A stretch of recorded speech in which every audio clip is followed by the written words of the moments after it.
સુરતના પલસાણાની કેમિકલ ફેક્ટરીમાં ભીષણ આગ લાગી છે। માખીગા ગામે શ્રી બાલાજી કેમિકલ નામની કંપનીમાં ભીષણ આગ ફાટી નીકળી છે।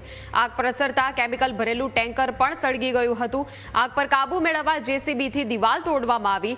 આગ પર કાબુ મેળવવા માટે ફાયરની 10થી વધુ ગાડીઓ ઘટના સ્થળે પહોંચી છે। ત્યારે શોર્ટ સર્કિટના કારણે આગ લાગ્યાનું પ્રાથમિક અનુમાન લગાડવામાં આવી રહ્યું છે। ફાયરની ટીમને આગ પર કાબુ મેળવવામાં મહદઅંશે સફળતા મળી છે। વિકરાળ આગની આ ઘટનામાં હજુ સુધી कोई जानहानिना समाचार नहीं।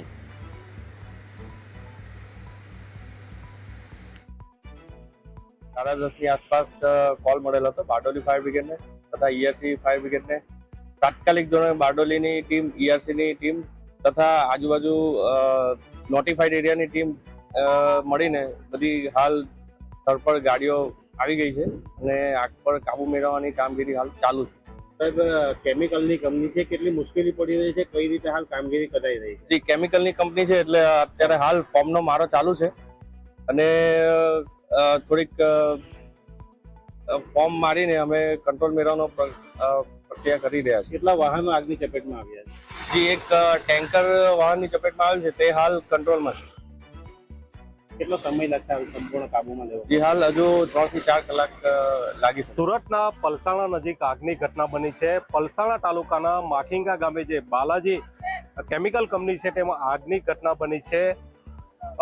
ચાલુ કંપનીમાં આગ લાગતા જ અફરાતફરી સર્જાઈ હતી। કેમિકલ ભરેલું ટેન્કર પણ આગની ઝપેટમાં આવી ગયું હતું। જે ફાયરને 10 વાગ્યા જેવો કોલ મળ્યો હતો કે આગ લાગવાની ઘટના બની છે, ત્યારે 10 થી વધુ ફાયરો ઘટના સ્થળે પહોંચી ગયા હતા અને હાલ જે જવાનો છે તેના દ્વારા આગ પર કાબુ મેળવવાના સતત પ્રયાસ ચાલી રહ્યા છે। કંપનીની દિવાલ છે તેને જેસીબી દ્વારા તોડી પાડવામાં આવી છે, જેથી કરીને જે પાણીનો માળો છે તે ચલાવી શકાય। હાલ જે રીતે ફાયરો કામ કરી રહ્યા છે તે રીતે સતત 4 થી 5 કલાક જે ફાયરો છે તે ફાયરના જવાનો છે તે આગ પર કાબુ મેળવવાના હાલ પ્રયાસો કરી રહ્યા છે। આપ જે રીતે દ્રશ્ય જોઈ રહ્યા છો તે રીતે આ જે કંપની છે તેમાં કેમિકલ બનતું હોવાનું માહિતી સામે આવી છે। આજે સવારથી જ 10 વાગ્યાથી આગ લાગી છે અને આગ વધુ વિકરાળ બની હતી। હાલ તો પોલીસ પણ ઘટના સ્થળે પહોંચી છે અને હાલ અનિચ્છનીય કોઈ બનાવ ન બને તેની તકેદારી પર રાખી છે।